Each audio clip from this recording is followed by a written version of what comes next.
Coincée au Maroc avec son fils depuis un mois, Ayem Nour se débrouille comme elle peut pour lui faire vivre un quotidien presque normal.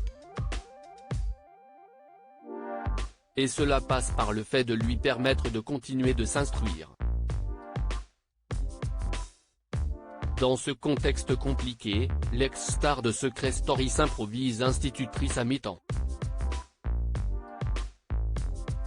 Dans une story Instagram dévoilée le 14 décembre 2022, l'ex-compagne de Vincent Miclet et maman du jeune Evin, 6 ans, a dévoilé qu'elle tenait par-dessous tout à ce que son enfant ne soit pas victime de la guerre qui règne entre son père et elle. Elle a donc trouvé cahier, livre et stylo pour entraîner son fils à la lecture et à l'écriture.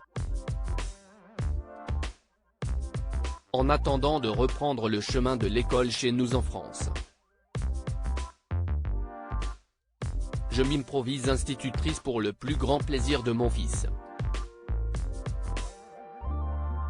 Je suis d'ailleurs agréablement surprise par sa facilité à assimiler ce que je lui explique.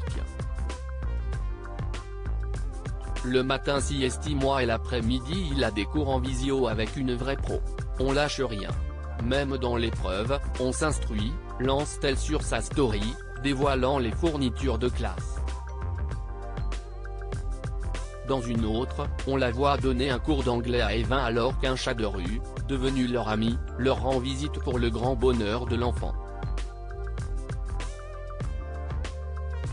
Si Ayem fait tout ça, si est aussi parce qu'elle a entendu le cri du cœur de son fils, partagé il y a quelques jours sur son compte Instagram. Moi je voulais aller à la maison et rentrer à l'école il me manque, avait lancé le petit garçon. Mère et fils se serrent donc les coudes comme l'a dévoilé hier la chroniqueuse de TPMP People en publiant une vidéo déchirante de son enfant qui la réconforte. Leur cauchemar a démarré il y a 4 semaines, lorsqu'elle a été accusée par Vincent Miclet d'avoir tenté de kidnapper leur fils, alors qu'elle en a la garde par décision de justice et qu'elle était venue récupérer son enfant comme chaque quinzaine ce jour-là. En plus d'être accusée de ce geste, elle ne peut sortir du pays avec son fils puisque son père a gardé le passeport de l'enfant.